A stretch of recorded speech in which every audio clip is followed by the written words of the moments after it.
Howdy folks, thanks for tuning in. Hope y'all are doing okay today. So, something has been going on that's interesting to me.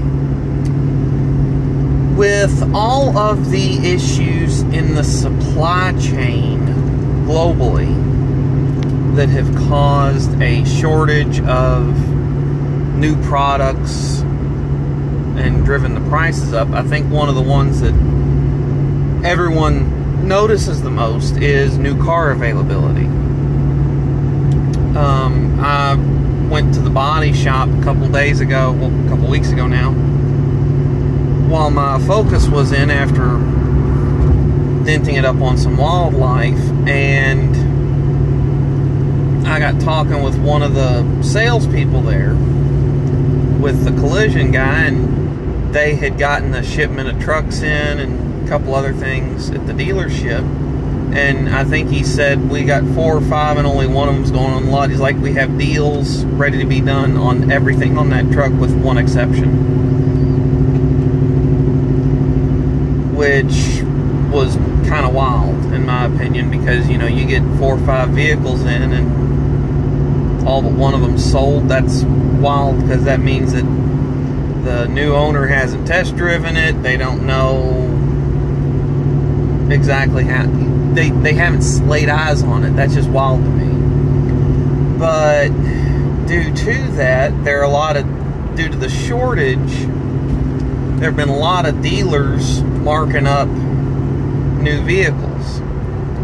I remember reading an article a while back that Ford dealers were catching a lot of flack because, okay, suppose you go in and order a new vehicle, and the most popular vehicle that Ford's had that's come out brand new this year that had a lot of reservations and that had a lot of hiccups in the delivery was the new Bronco, the big one, not the Sport, the Bronco. Well, one of the issues that a lot of the people that ordered their Broncos had is they'd order their Bronco, and when you order a car, if you've never done that, they tell you what it's projected to cost. If you end up crossing a model year, you have to agree that you'll pay whatever the new sticker is on the vehicle. Like as an example,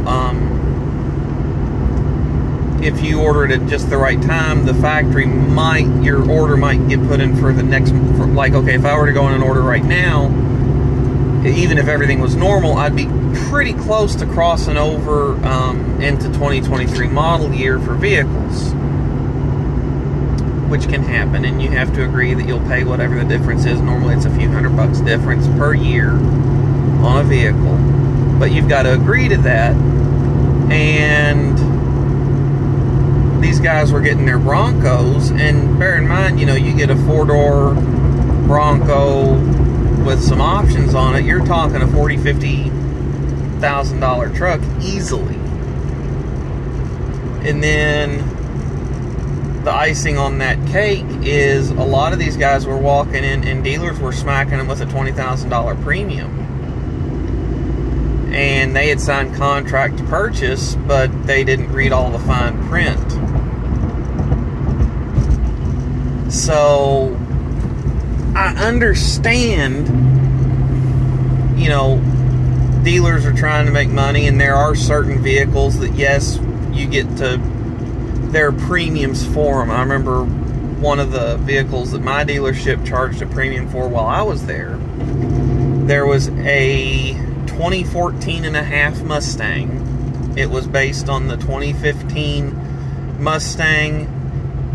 It had every button that Ford ever put in a Mustang, and you got to choose exactly 2 things if you ordered it. You got to choose either blue or metallic tri-coat white, and then you got to choose if it was a 6-speed automatic or manual. They only came with every button that Ford ever put on it, and they only came with the V8, and they only came as a coupe. So those were your decisions: sticker auto, blue or white. and we charged a little bit of a premium because that was going to be a collector car. But anything, and that was a 50th anniversary for the Mustang, for those of you that don't know. But anyway, I've gone on about all that long enough. A lot of these dealers charge premiums for kind of normal cars, but they were the new ones. And, you know, Bronco's been dead for, what, 15 years? So, yeah, there's a lot of excitement behind it, but there's not $20,000 worth of, $20,000 extra dollars worth of excitement behind it. A lot of these guys were really ticked off, and they were having to, you know, scrounge up money to cover that offset because finance companies aren't going to finance that.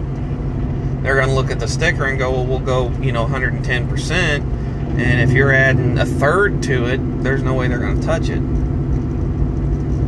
Well, Ford has been firing back at their own dealers, which I don't blame them. And there's actually talks of going to more of a Tesla style sales network, which in part I am okay with this, and in part I'm not, because I know that first off, I know people that are in the auto sales game, and the dealerships that I choose to do business with wouldn't attempt to pull something like that, you know, a sneaky surprise when your custom ordered vehicle lands, so to speak. So I know that they wouldn't do that. I've seen them have, you know, do custom order vehicles that were premium vehicles and have dealer markups on them, but everybody concerned knew about it. The 2014 and a half Mustang GT that we ordered, the guy that came in and ordered it, he knew exactly what the car was going to cost, and he knew exactly how much we were going to charge him extra for the allocation to order that. And he was 100% okay with it because he knew he was buying something collectible. And everybody was happy when he ordered. Everybody was happy when his vehicle showed up. No bitter feelings. So I think that a lot of the dealer network that Ford currently has, where it's, you know, independent franchises, I think they, over the past two and a half years, have been so hurting for business that a lot of their bottom line is made up by these outrageous markups, which on one side you don't blame them for wanting to keep the lights on and stay in business, but on the other side you've got to practice fair business. And even if it's justifiable to charge 10, 15, 20 over sticker on a vehicle that's been released after a 15-year hiatus, just suppose that's fair. It's not fair to spring it on someone as a surprise. You know, you go in, you order, yeah, well, you know, we'd be more than happy to put in your Bronco order for you. There will be a $10,000 premium on it. Well, what's that? Well, we're going to, so stickers $45, you're going to pay $55. A lot of people would pay that willingly just to be able to get the first one on the block. I wouldn't. I don't give a crap. I drive a car that, when it had come out, had been on the market for 18 years. And the specific body style of mine had been on the market for 3 or 4 years. The engine had been in the States for about 3 years. And I've never had the new whatever. I bought a new car, but it wasn't the all-new whatever. My wife bought a generation of Explorer behind current production. My Mustang is old enough to vote. So I can understand why a lot of people think that way, but I don't think that it would be good in the long term, because I think that it would end up hurting service customers, because I think a lot of those dealerships would end up folding up, and you wouldn't have OE shop support, or as common an OE shop support if they went to Tesla model sales plan. That's my opinion. I'd like to know yours. Thanks for tuning in. I will catch you guys next time. Stay safe.